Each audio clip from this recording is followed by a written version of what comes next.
Guys, BPT account channel में आप सभी का स्वागत है।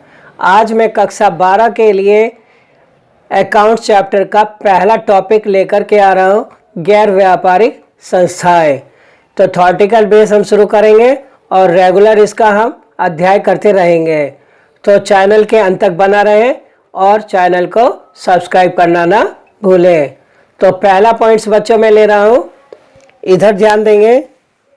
गैर व्यापारिक संस्थाएं एवं पेशेवर व्यक्ति, इसकी डेफिनेशन दे रहा हूं, ये क्या होता है तो ध्यान से समझेंगे। गैर व्यापारिक संस्थाओं के अंतर्गत उन संस्थाओं एवं पेशेवर अर्थात गैर व्यावसायिक व्यक्तियों को शामिल किया जाता है जिनका उद्देश्य लाभोपार्जन न होकर समाज की सेवा करना, सदस्यों का मनोरंजन करना, समाज का सांस्कृतिक, शारीरिक, बौद्धिक तथा धार्मिक दृष्टि से विकास करना होता है। बच्चों पहले मैं इसको एक्सप्लेन कर रहा हूँ। देखो, व्यापार में कहा जाता है कि बिजनेस क्यों किया जाता है, तो वहाँ बताया जाता है कि लाभोपार्जन प्राप्ति के लिए व्यवसाय को किया जाता है। पर नॉन ट्रेडिंग ऑर्गेनाइजेशन में बताया जाता है कि जो लाभ किया जाता है वो उसका उद्देश्य सिर्फ लाभ कमाना नहीं होता है, बल्कि समाज की सेवा करना भी होता है और समाज की संस्कृति और बौद्धिकता को बनाना होता है।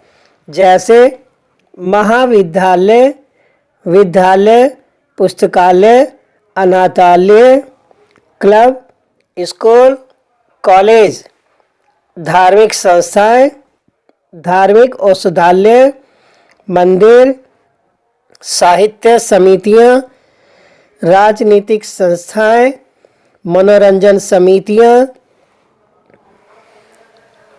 एवं व्यायामशाला आदि। अब देखो इसके एग्जाम्पल दिए गए हैं, जैसे महाविद्यालय, विद्यालय, इनमें क्या होता है बच्चों को इसमें पढ़ाया जाता है, एजुकेशन दी जाती है। पुस्तकालय में पुस्तकों को पढ़ने के लिए लाइब्रेरियां बनाई जाती हैं। अनाथालय में अनाथ बच्चों को रखा जाता है, उनकी सेवाएं की जाती हैं। क्लब वगैरह मनोरंजन के लिए होता है। स्कूल, कॉलेज, धार्मिक संस्थाएं होती है, धर्मार्थ औषधालय होते हैं जो सेवाओं के लिए बनाए जाते हैं। मंदिर होता है, साहित्य समितियां, राजनीतिक संस्थाएं और मनोरंजन संस्थाएं, ये सब हमारी एग्जाम्पल के रूप में है बच्चों। जो व्यायामशाला आदि, व्यायामशाला जिसमें योग वगैरह शारीरिक दृष्टि के हिसाब से तैयार किया जाता है। तो आगे बच्चों में इसमें बता रहा हूँ।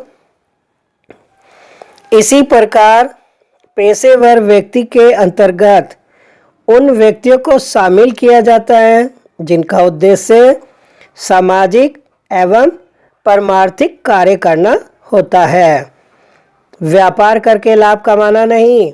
जैसे डॉक्टर, देखो बच्चों, डॉक्टर परामर्श शुल्क लेता है और बदले में सेवा देता है। वकील एडवाइस देने के लिए पैसे लेता है, तब अपनी सेवाएं देता है। ऐसे इंजीनियर, प्रोफेसर, अंकेक्षक, वैद्य आदि। अंकेक्षक कौन होता है बच्चों? जो व्यापारियों के खातों को ऑडिट करते हैं।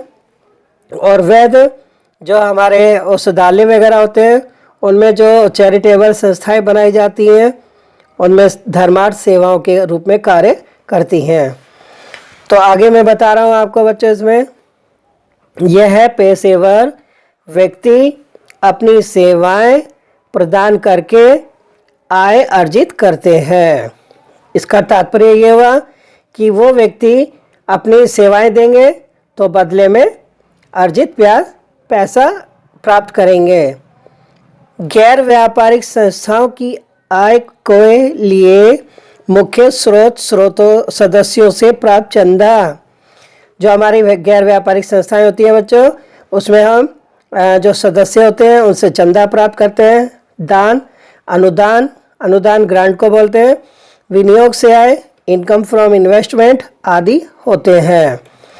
इन गैर व्यापारिक संस्थाओं एवं पेशेवर व्यक्तियों के हिसाब रखने की पद्धति व्यापारिक संस्थाओं द्वारा हिसाब रखने की पद्धति से कुछ भिन्न होती है।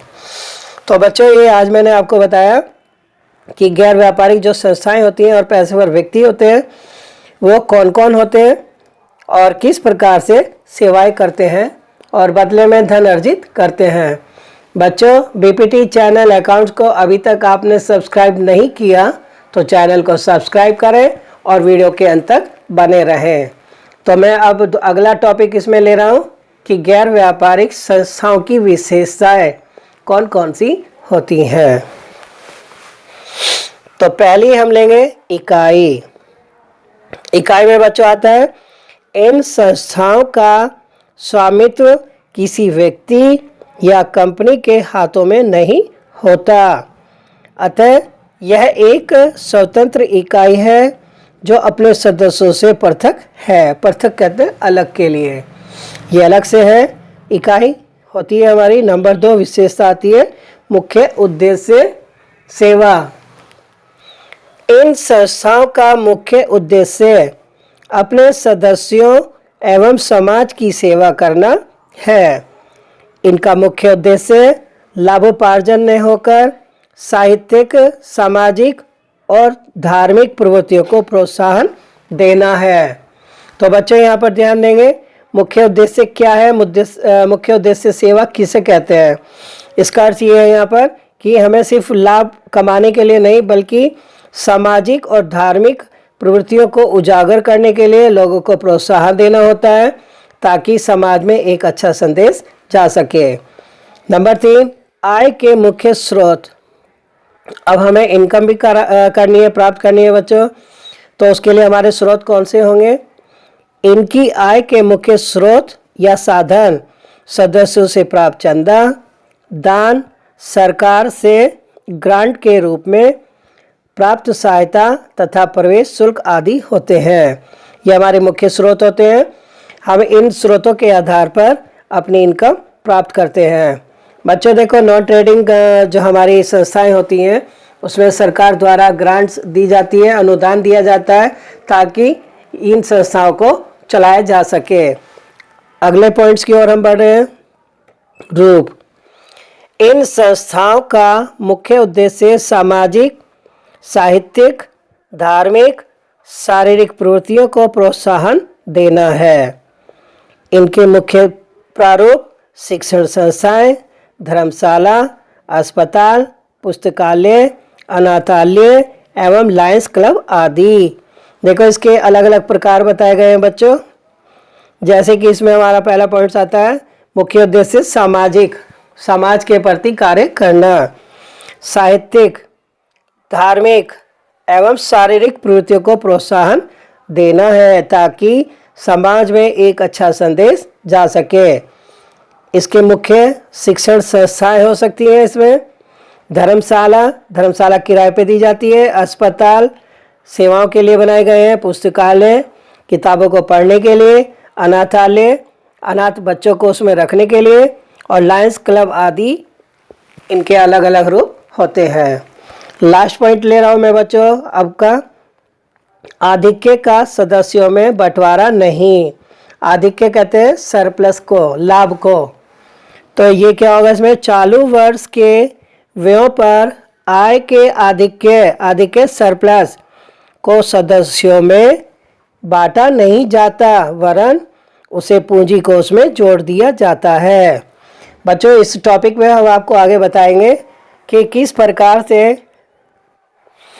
इनकम एक्सपेंडिचर द्वारा बनाई गई और उसमें आई गई लाभ जो हमारी सरप्लस होती है उस सरप्लस को किस प्रकार से कैपिटल फंड में बैलेंस शीट में ले जा करके जोड़ा जाता है और इस प्रकार आय का सदस्यों में वितरण नहीं हो सकता।